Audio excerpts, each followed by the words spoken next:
So we are dropping into a very specific, a very dark reality tonight. The atmosphere is charged not just with, an external crisis, but with this existential threat that's rooted deep inside the human brain. Right, it's ominous. You've got thunder rumbling, spitting snow clinging to the air, and this is the stage for two terrifying and interwoven narratives. And the contrast we're going to analyze today it's stark and it's fundamentally disturbing. It really is. On one hand, you have this narrative that's centered on the search for absolute perfected pleasure, a neurological state so complete it actually eliminates the need for life itself. And then, juxtaposed right against that, you have this other narrative of highly focused, immediate, and just utterly brutal political violence. Which sort of suggests that this passive pleasure is the enemy that has to be destroyed. Exactly. So our mission for this deep dive is to immerse ourselves in these converging realities. First, this tense, high-level conversation between two agents, Steeply and Marathi, where they're discussing a horrifying neuroscientific precedent. And then the desperate, minute-by-minute account of an individual, Gately, whose, mundane errand forces him to brush up against this chaotic, violent confrontation in some obscure Cambridge shop. And we want to be clear, we are treating all of this source material as real unfolding events. We're going to be focusing intensely on the character motivations, the raw emotional stakes, and the immediate frightening implications of these two forms of societal breakdown. And the air itself is just thick with suspicion. Steeply Marathi, they're locked in this high-stakes dialogue, and we're going to begin there in that theoretical realm of self-undoing. Yeah, Steeply is laying out the ultimate precedent for why passive pleasure can be the most effective weapon against a modern industrialized civilization. The terrifying history of the neuroelectric threat, what came to be known as the rivers of reward. So Steeply, he's the USO/US agent, and he kicks things off by drawing Marathi's attention way back to a radical Canadian biomedical experiment.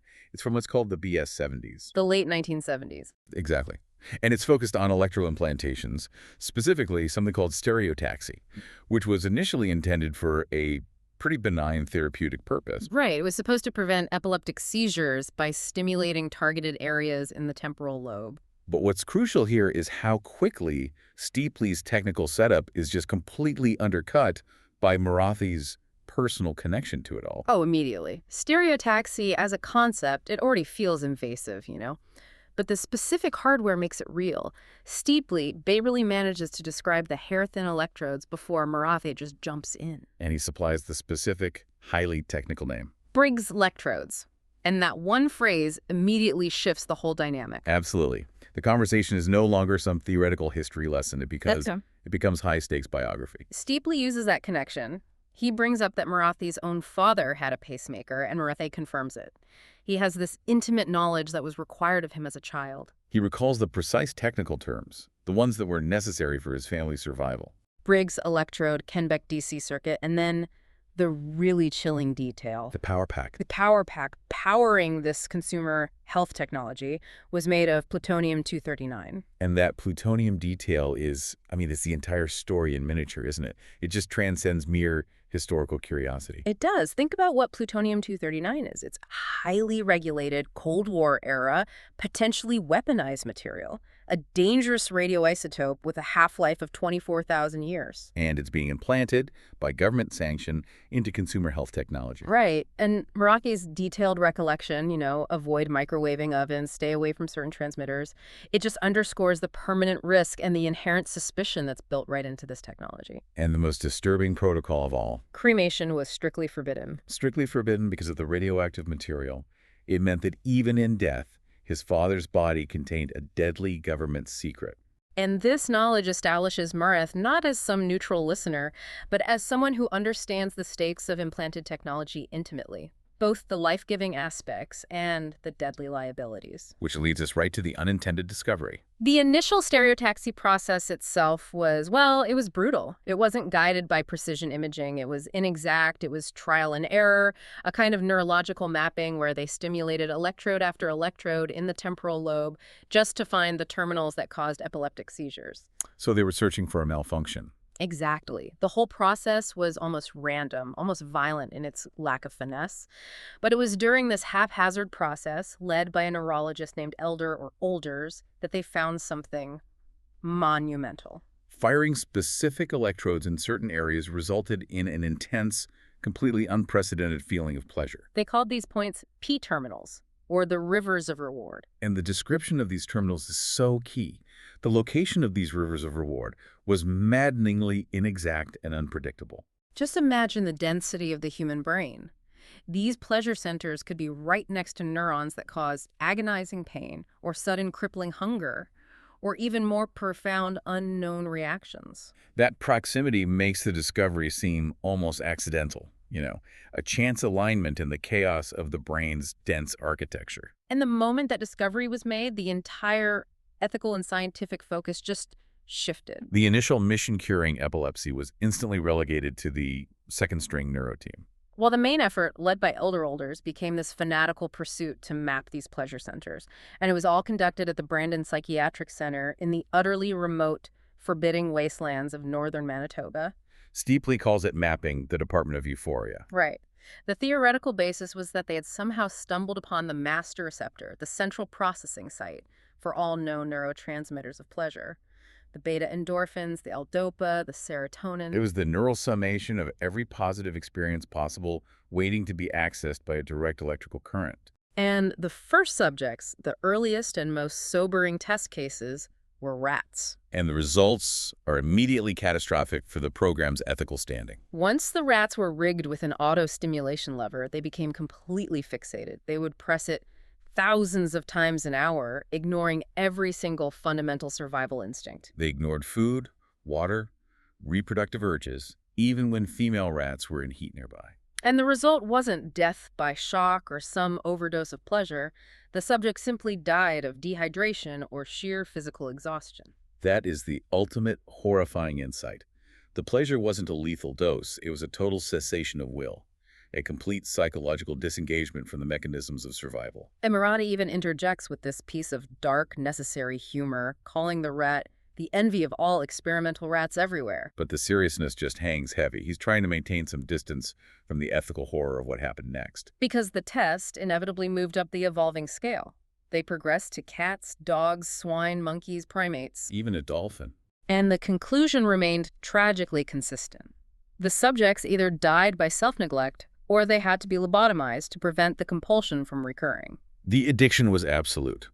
Even after the electrode and the lever were removed, the animals would just compulsively run around their cages, pressing anything flippable, clickable, or simply touchable, just trying desperately to recapture that lost jolt. The impulse was surgically fixed in their psyche, a permanent, destructive physical compulsion.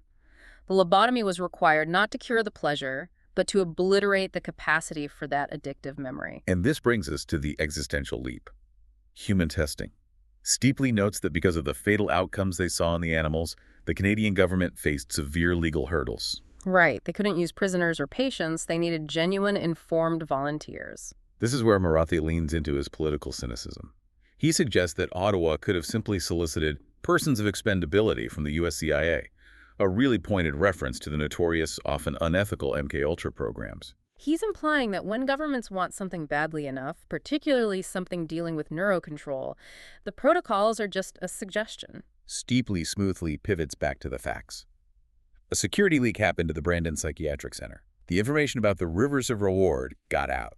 And the resulting public reaction was maybe the most profound horror of the entire incident. Human volunteers, able-bodied and mostly young Canadians, were suddenly lining up around the block, trampling each other in the snow, fully aware of the lethal addiction that had killed the animals. The desire was so overwhelming that the knowledge of the fatal end state did not deter them, not one bit. This phenomenon forced the researchers to conduct an urgent psychological profiling study on the volunteers. And the results are what should truly alarm us. They were fascinatingly, chillingly average, normal. Yes, non-abnormal along every single axis. Their MMPIS, Millen's tests, everything indicated regular young people volunteering for fatal electrical addiction. They weren't deviants or psychological outliers. They were the general population. And this is the critical insight Steeply is trying to force Maratha to confront. The desire for this ultimate self-destructive pleasure isn't a pathology. It is inherent in the average human psyche. So the threat isn't that some fringe group will be addicted. The threat is that everyone is susceptible because the flaw is universal. And Steeply provides this vivid, persuasive description of why that desire is so overwhelming. He calls it the purest, most refined pleasure imaginable. The neural distillate of, say, orgasm, religious enlightenment, ecstatic drugs, the sum of all possible pleasures refined into pure current. And it's available at the flip of a handheld lever, thousands of times an hour, at will. So the logical implication for an industrialized, market-driven, high-discretionary spending society is total collapse. Steeply argues that if this technology became cheap, widespread, and easily accessible, the structure of modern life would instantly dissolve. He paints a truly grim, visceral picture, and it's necessary for Martha to visualize the stakes. He describes millions of implanted North Americans, bug-eyed, drooling, moaning, trembling, incontinent, dehydrated, just lying passive on their divans. They wouldn't work, they wouldn't consume, they wouldn't interact. The entire engine of the modern economy runs on production and consumption, and this pleasure eliminates the will to do both. The threat is not just narcotics or war, it's the total cessation of productive social life. So the government response was, you can imagine, immediate and total. Citing the NSA in the US and the C7 RCMP in Canada, shutting down the program became a top security priority. This involved armed raids, dismantling the lab, and the tragic mercy-killed dolphins and goats, a horrible final act of cleaning up a morally compromised science project. And this whole incident, Steeply suggests, serves as the foundational precedent for the threat of passive, self-inflicted destruction. And now we get to the core of the confrontation. Steeply draws a specific analogy to the entertainment. Right. He's suggesting that the entertainment might be an optical stimulation, a visual or auditory feed, that somehow bypasses the need for the invasive, cumbersome Briggs electrodes. It's the same fatal pleasure, only delivered remotely and passively. And this comparison is the central thesis of their conversation. The rivers of reward required surgery and radioactive power packs, which made it a controlled, limited threat. But the entertainment, if Steeply is right, is a universally transmissible optical version of that same fatal current. It replaces the mechanical self-stimulation of the lever press with a passive, continuous viewing experience. It moves the risk from the surgical theater directly into the living room. Steeply's objective here isn't just to inform Marathe, but to use this horrifying history to break through Marathe's anti-U.S. political agenda. He needs Marathe to internalize the implications of what his associate, M48, is proposing to let out of the cage. He's making the case that this is not a political object. It is a vector for species suicide. And to achieve this breakthrough, Steeply uses his most effective interview tactic, one that's calculated to maximize psychological pressure. Long looking down into the face without emotion of any kind. He's presenting the facts without interpretation, without anger, without pleading. That blank, unwavering gaze forces Marath to confront the implications alone. The tension is just. It's palpable. The question hanging in the air is, if the pursuit of happiness leads to death by passive self-neglect, what does the AFR's brutal counterviolence suggest about the necessary path to true clarity? And we shift violently from the theoretical terror of brain circuitry to the immediate lived reality of a man trying desperately to maintain his sobriety. We follow Gately. He's 9 months into his rigorous recovery program on a seemingly simple domestic errand for his halfway house boss, Pat M. And this shift is so deliberate. We move from the passive addiction that leads to self-neglect and cessation to Gately's struggle, which is an active process of self-control and denial. The motivation for this errand is immediate domestic tension, and it's centered around the arrival of 2 new female residents, Amy J. and Joelle Van D. And they're pulling the classic Princess and Pea act. Amy J. is claiming red dye #4 gives her cluster migraines, which Gately sees just so cynically as pure, coddled victimhood. Exactly. He gives her a week tops before she cycles back out of the program and back to her Xanax. And then there's Joelle Van D, the weirdly familiar but southernish-sounding girl. She's a vegetarian, won't tolerate the smell of boiled franks, and requires a specific, esoteric, big red soda water tonic because she claims to be dehydrated. Gately, who is striving for rigorous personal honesty, sees this as textbook catering to the classic addict's claim of special uniqueness. The idea that their needs are so unique the rules just don't apply. He thinks Pat M. should be forcing them to chew feldspar, not hunting down expensive boutique soda water. But he notes the crucial exception. Joelle seems to hold inordinate, immediate weight and pet status with Pat. And Gately, who's locked in this black and white framework of recovery, he can't yet reconcile this favoritism. It suggests Pat recognizes a uniqueness in Joelle, Maybe the stakes are different for her, that Gately's own rigid adherence to program steps prevents him from seeing. So Gailey's internal conflict manifests immediately through his own weak spot. Pat M's priceless car, the Aventura. He loves to cruise around in this art object, using the errand as an excuse for an extended, high-speed joyride. He justifies the extra time and mileage with the addict's convenient cliché. Recovery is about progress, not perfection. Right. It's a self-serving rationalization that lets him indulge in a controlled, non-substance-based thrill. And that leads directly to his insane, almost sociopathic driving style. He drives like a maniac in the dense city streets, ignoring lights, scoffing at one-ways, cutting people off, veering wildly, leaning on a horn that sounds like an air raid siren. It's judicially insane. He has no license. But in the aggressive, chaotic traffic of Metro Boston, this on the way to the ER style paradoxically minimizes his risk of detection. Even as it maximizes the risk to his personal honesty and the safety of Pat's car. This high-speed trip is a contained relapse. He drives past the ghosts of his old life, the unexamined life club, the Brighton projects, and he's using the massive car to indulge in old, low self-esteem, suicidal thrill behaviors. And think about the specifics of that thrill. He actively engages in this high-risk game with the inbound Green Line train, matching its 70 to 80 kph speed and seeing how close he can cut it across the tracks. It's a contained, adrenaline-fueled substitute for the chemical euphoria he has been forced to abandon. Recovery has taken away the drug, but the need for self-destruction or extreme sensation still lurks, finding expression in reckless driving. The physical description of Gately is such a sharp contrast with this internal chaos. He's massive, perfectly square, with a mischievously blunt head, a physical manifestation of his childhood indestructible nickname. But his prizefighter's ear and the deep lines on his forehead betray the pain and vulnerability beneath that massive exterior. It's a stark difference from the smooth, lineless faces of the BU students he intentionally terrifies. So the drive through BU country inevitably triggers his deepest struggle, lust and intimacy. He hasn't had sex in nearly 2 years. First, because of the Demeral's physical suppression, then the AA rule against dating in the first year. And now the rule's expired, but a deeper problem has surfaced. He realizes he has completely forgotten how to speak to non-addicted girls. His entire vocabulary is now centered on the language of recovery. Surrender and denial, the cage, the steps. He finds himself consumed by the weird hopelessness at the heart of lust when you realize the foundation of your personality has shifted, leaving you unable to connect socially on a basic level. He's 29 and having wet dreams. It's a biological reassertion of a basic human drive that his recovery program has managed to suppress socially but not physically. And this physical return of desire, paired with his profound social alienation, only heightens the internal tension. Then there's the bizarre self-sabotaging behavior around cigarettes. He switched to menthols, specifically because he couldn't stand them, hoping the self-deterrence would make him quit. And it backfired. Now he's addicted to the one cigarette he hates. It's another example of the addictive personality seeking out a controlled form of discomfort. And he immediately contextualizes this self-inflicted, minor risk with a far greater recent real-world hazard.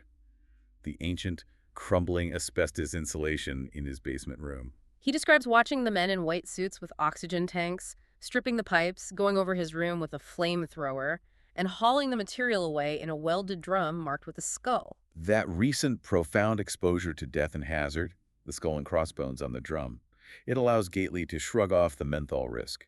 He concludes that the menthol filter is the least of his lung worries. It shows how the reality of imminent danger has warped his risk assessment, making him more cavalier about small risks because he recently faced a truly foundational one. So the errand culminates in this subtle but calculated act of defiance. He takes a detour off the efficient route, heading for the extremely expensive Bread and Circus in Inman Square, Cambridge. A store known for its llama-ship-fertilized microbiotic goods. This serves two purposes. First, it ensures a delay, which he can justify to Pat M. later. And second, it serves as a nonverbal protest against the unique dietary requests of the new girls. He's fulfilling the errand, but he's doing it in the most expensive, most ironic way possible. He's asserting a measure of control and passive aggression against the system that is currently forcing him to confront his own suppressed needs. He approaches the area, the heavy Portuguese and Brazilian influence of Little Lisbon, which he sees as eerily alien lands, and that justifies his high speed. He's entering a space he deems chaotic and foreign, preparing him for the total chaos he is about to witness. His contained, controlled relapse via driving is about to meet real, external, politically motivated violence. Gately blows through Inman Square at 60 kph. And the powerful backwash of the Adventure's 10-cylinder engine creates this odd little tornado of discarded ad leaflets and glassine bags and corporate snack bags and general crud. And here is the immediate, terrible trigger for the violence to come. A thick, flattened millennial fizzy cup, caught by a sudden gust, spins and strikes the locked front door of the storefront Antitoi entertainment with a sharp sound. Like the rap of a knuckle. It is an act of total accidental causality. A piece of corporate waste initiates a political assassination. And the shop is the front for Lucien and Bertrand Antitoi, a monomatotic cell of Quebecois insurgents. The description of this cell is crucial to understanding their inevitable fate. They're eccentric, borderline incompetent, spurned by the FLQ, and ridiculed by more malignant cells. They are a political failure just waiting to happen. Their internal dynamic is built on communication failure. Bertrand is the default brains, a dubious title as he's obsessed with stupid wastes of time, including childish anti-ONAN gestures. And critically, Lucien, the massive bearded brother, cannot understand French, which limits his veto power over Bertrand's harebrained schemes. Bertrand's most recent incompetence involved trading an antique lava lamp and a lavender apothecary's mirror for 18 unexceptional-looking lozenges. Claimed to be powerful pharmaceuticals. And a waste bag of crusty, mossy, unexceptional read-only cartridges from a mysterious old man who flashed an insulting V sign.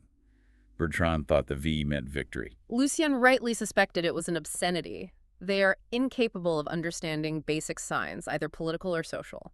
So at the moment the fizzy cup taps the door, the burly, bearded Lucien appears. He's wearing the Canadianly inevitable checked flannel shirt, ammo belts, and an absurdly large .44 revolver tucked into his straining waistband. Interrupted from his supper of habitant pea soup. He assumes it's just big-bottom Brazilian children playing at unamusing pranks. He's dealing with the domestic, the mundane. And we learn that Lucien is actually a gifted domestic, despite his political affiliation. He sweeps with his beloved homemade broom, carved during the 1993 blizzards and sharpened as a weapon, a symbol of his attempts to maintain order and purpose in a chaotic world. The shop itself is designed to confuse. It's a maze of angled glass and mirrors set up to fluster and disorient customers and prevent haggling. And this deliberate visual chaos, meant to confuse the customer, will soon work against Lucien himself. Lucien is responsible for inventory. He's been viewing Bertrand's recent acquisitions on a small, flawed viewer, and he notes the unlabeled cartridges stamped with a simple smile and the chilling French slogan, Il ne faut plus qu'on poursuive le bonheur. We must no longer pursue happiness. The profound irony of the Antitoi cell is just laid bare here. They're a failure of an entertainment operation, dealing in incomprehensible pornographical cartridges, yet they possess an artifact that carries the exact philosophical counterpoint to the rivers of reward. A demand to abandon the quest for pleasure. Their political fight is against passive consumption, yet they fail to recognize the ultimate political weapon when it falls right into their hands. Lucien leans on his sharpened broom, reflecting on his rare spinal appreciation for beauty in the ordinary when he hears it, a faint, singular squeak. He dismisses it as the door hinge, which, it truly does squeak, but then he realizes it's not singular. It's a whole system of squeaks, slow, soft, implacable, calm, and businesslike, and yet menacing. This is the arrival of Les Assassins des Fauteuils Roulants, the AFR, the wheelchair assassins. They move on weighted wheelchairs, and their entry is marked by efficiency and silence. The angled mirrors, intended to disorient customers, now offer Lucien this terrifying, fragmented revelation. Glints of rotary metal, spikes of light, great quiet numbers of legless persons in wheelchairs are moving in the room with him. Already positioned calmly behind the glass counters, they are silent, blanket-lapped figures, faces obscured by terrifying masks, moving with the terrifying indifference of predators at the very top of the food chain. The scene explodes into chaos, but it's a chaos instantly paired with total personal humiliation. Lucien draws the massive Colt, but a small black thread from his zipper snags the sight blade, ripping his jeans open. The sheer force of his mammoth Canadian gut extends the tear, and his pants fall to his hobnail boots. He's reduced to tiny, undignified shuffling steps, struggling frantically toward the back room. The AFR are a force of hyper-focused clarity. Lucien is a force of confused, physical failure. He attempts a covering shot, a thunderous blast that shatters a full-length mirror, replacing the reflection of an AFR in a fleur-de-lis mask with a jagged stelliform hole. His one goal is to alert Bertrand, non-verbally since he can't speak French. He makes this horrifying, exaggerated expression, a demon-eyed, tongue-protruded, neck-corded, tortured, rigid, bug-eyed face. It's the primitive, panic communication of a small child playing monster, conveying only raw terror. He bursts into the back room, and the horror is complete. The rear service door is ajar, indicating the AFR were already inside. Bertrand is seated at the supper table, but he is squinting piratically straight ahead with a railroad spike in his eye. The rusty, domed tip of the spike protrudes grotesquely from his right eye socket. The back room is full of AFR, silent, legless men in flannel and terrifying masks. The leader wears the worst mask of all, a plain yellow polyrescent circle with an obscenely simple smiley face. That simplicity makes it terrifying. It's a mask of universal indifference or passive joy applied to an act of cold-blooded murder. The leader is casually dipping a baguette heel in Bertrand's habitant pea soup. Lucien is immediately disabled. A quick, efficient squeak and a tremendous wallop to the back of his knees drives him down to the floor in a supplicant's posture. The Colt discharges recisively into the floor. And he's face to face with the leader, a figure radiating pitiless and remorseless command who greets him in French. Bonsoir, sire. The communication failure persists even in this moment of crisis. The leader delivers the final, cruel insult in the language Lucien cannot comprehend. Malheureusement, ton collègue est décédé. Il faisait une excellente soupe pois. Unfortunately, your colleague is deceased. He made excellent pea soup. The leader then gently removes the Colt from Lucien's hand, engages the safety without looking, an act of professional calm, and then with professionally vicious backhanded motion, pegs the gun against Bertrand's temple. The body slides forward off the rickety chair but remains upright, held in place by the sturdy railroad spike caught on the tilting card table. Bertrand is left in a posture of some person crumpled with hilarity or regret. And the surreal detail of the black zipper thread remains. It's snagged on the Colt, caught somewhere on Bertrand's ear, and the other end is still attached to Lucien's thumb, creating this taut, traumatic black filament connecting the kneeling, humiliated Lucien to his murdered brother and the weapon. The leader ignores the total physiological failure Lucien has experienced, the total shame, and politely demands a specific item, a copy-capable entertainment item, something fearfully urgent and key. This confirms it. The AFR are hunting for a specific piece of media, likely the master cartridge of the entertainment itself. And when Lucien shakes his head vigorously, his attempt to convey, "I do not have it," is interpreted by the leader only as, "I do not understand the French." The leader sighs, calling Lucien's failure to assist inutile, useless. The verdict on Lucien's life is delivered. He is futile, inefficient, and a failure of communication. Meanwhile, the front shop is a symphony of squeaks and industry. Legless AFRs are dismantling shelves, using suction cups to climb and search the ceiling like obscene, industrious bugs. Their focus is absolute. Yeah. Their efficiency is terrifying. They are the antithesis of the confused domestic chaos of the Antitoi. And the final horrifying act is carried out by a mammoth-torsoed AFR in a Jesuitical collar who holds Lucien's own trusty, sharpened broom inverted. Lucien's head is tilted back, and his mouth is forcibly jacked open by calloused fingers, tearing the jaw tendons, reducing his attempts at words to a natal gargle. The execution weapon is Lucien's domestic tool, the thing he loved and maintained. The wicked tip of the broom is inserted into his throat and driven downward, rhythmically accompanying the softly, wearily repeated inutile of the technical interviewer. The violence is so intimate and symbolic. It's an attack on his attempts at maintaining domestic order. The force is immense, skewering Lucien to half his length, the fibers of the esophageal terminus giving way with a crunching pop and splat of red. He is pinned upright on his knees, completely skewered through the floor. And in this moment of absolute physical, horrifying destruction, Lucien finds a terrible clarity. He's bombarded by lucid, pure memories of his native Gaspé, his mother's face, the steam of cider, and the broken glass gleam of the Chick-Chock Lakes. His physical body is shed, and he finds his gut and throat newly whole, clean, and unimpeded. And here is the paradoxical final act. His life was defined by mute confusion, but his death grants him total communication. His final act is to be catapulted home north, sounding a bell-clear and nearly maternal alarmed call to arms in all the world's well-known tongues. Only through total destruction does his voice, the true, unconfused signal, become audible to the world. We have just traveled through two realities that define the crisis Steeply and Marathe are discussing, and the violence the AFR are acting. On one side, you have the passive, self-inflicted destruction of a society yearning for a pleasure so pure it causes cessation of life, the rivers of reward. A force so powerful makes rats, dolphins, and average young adults abandon the will to survive. This is the danger of the ultimate internal threat. The brain turns inward, seeking an endless, refined jolt of pure current, and it eliminates the need for interaction, work, or consumption. It's the ultimate failure of the modern, market-driven society. And on the other side, we have the active, brutal, utterly focused violence of Les Assassins des Fauteuils Roulants. They are fighting a war against a new, optical iteration of that ultimate passive pleasure, the entertainment. Their methods suggest that this precise targeted violence, this surgical destruction of those who handle the media, is the only way to achieve a clear signal in a world that is saturated by noise and distraction. Steeply's narrative warns that passive perfection is the ultimate weapon against society. The AFR's actions suggest that only terror and total, clear destruction can serve as the antidote to that fatal addiction. The Antitoi, a cell built on inefficiency and failed communication, were the perfect target for the AFR's brutal clarity. Lucien Antitoi lived a tragedy of muffled intentions.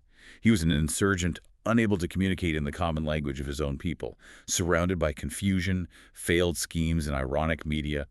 His entire life was a futile mumble. Yet it was only through his horrifying total destruction, the skewering by his own beloved broom, a profane violation of his attempt at domesticity, that his voice became comprehensible. That bell-clear, alarmed call to arms in all the world's well-known tongues was the devastating, universally understood message delivered by his final, fatal act. So the Antitoi tragedy forces us to confront the true cost of clarity.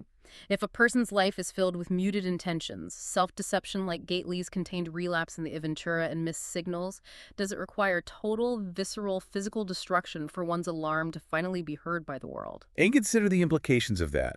In a world where the ultimate threat is a perfect, passive pleasure that invites us to abandon life entirely, what does it mean that only ultimate, active, focused violence can achieve a message that is universally clear and immediately understood? What form of destruction must we endure before we finally speak and hear with bell-clear truth? That is the horrifying question hanging in the air of Inman Square.